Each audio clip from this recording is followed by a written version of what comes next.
Does it feel like playoff week here? Yeah, it's quite interesting. You think back and we're sitting here in mid-October, and last year you're playing playoffs in December.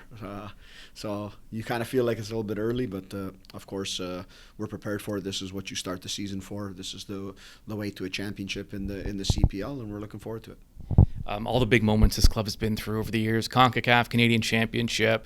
I know you're confident in your guys to step up in the big moments. Are you equally as confident in some of the younger players who might be getting their first taste of pro playoffs?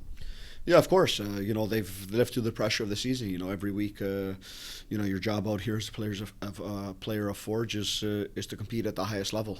And try and win as many matches as possible.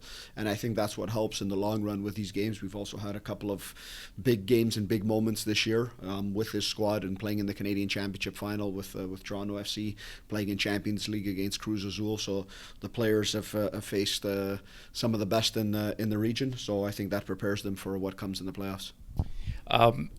You've seen Calvary so many times now. Do you see each club maybe putting in some extra wrinkles to throw the other off, or do you pretty much know each other pretty well by this point? Yeah, I think for the most part we know each other. We know Cavalry will be a team that's going to be tough to play against in the playoffs. They're going to make the game quite physical when they need to. It's something that they've shown through the season, and when it comes to the do or die moments, especially at their home field, I think that'll be something that they bring to the game. We've had a lot of success playing at Spruce Meadows, and I think we need to be able to continue that and look at the past success and just make sure we're our best version of ourselves on that day. It's been kind of the season of the low block. Forge and Calvary might be the exceptions. Are you expecting, even for the neutral supporter, is this the kind of matchup you want, even just as a soccer fan? I think so. You look at all of our games over the history since 2019, they've all been settled by one goal.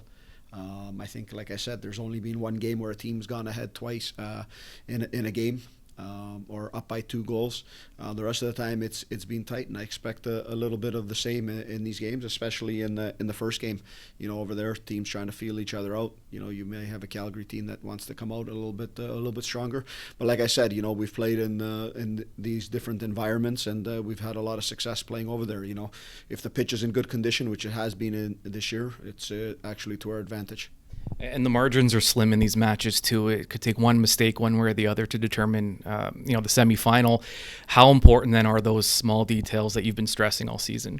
Yeah, I think that's the biggest thing when it comes to these games. It's all the small details. Who gets the first goal, and that starts putting different pressure on the opponent psychologically and physically as the game goes on. So we know the importance of that in big games, is making sure that you can try and get up in the score. At the same time, we've gone down in the score over there, and we've turned it and won a game and come back and tied games. So you just have to keep an even head throughout, and that's the most important thing with the players. If things are going very well, you just keep on the steady pace, and if things aren't going well to begin, you keep with a steady pace, keep with a game plan, and I think that usually brings success.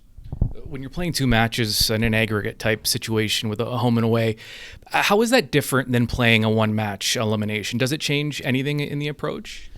Yeah, I think with the way things are set up here, you always want a positive result in the first game. I think that's the most important thing for us. We don't look at it as an away match and seeing, as try and get the best possible result. We're going there to win a match, because we know if you can do that, it makes things a little bit more interesting for the opponent when they have to come here and play at Tim Hortons Field. So we have that advantage, but we have to go out there. We have to be forward thinking. We have to be an aggressor in the game, and I think that'll be important on Saturday. We are Forge, the mighty, mighty Forge. Just don't think you understand. This has been Forge FC head coach and technical director Bobby Smyrniotis, and Behind the Beard. The most Forge content can be found on the Forge Audio Network with Anthony Urciuoli. Subscribe on Spotify or wherever you get your podcasts.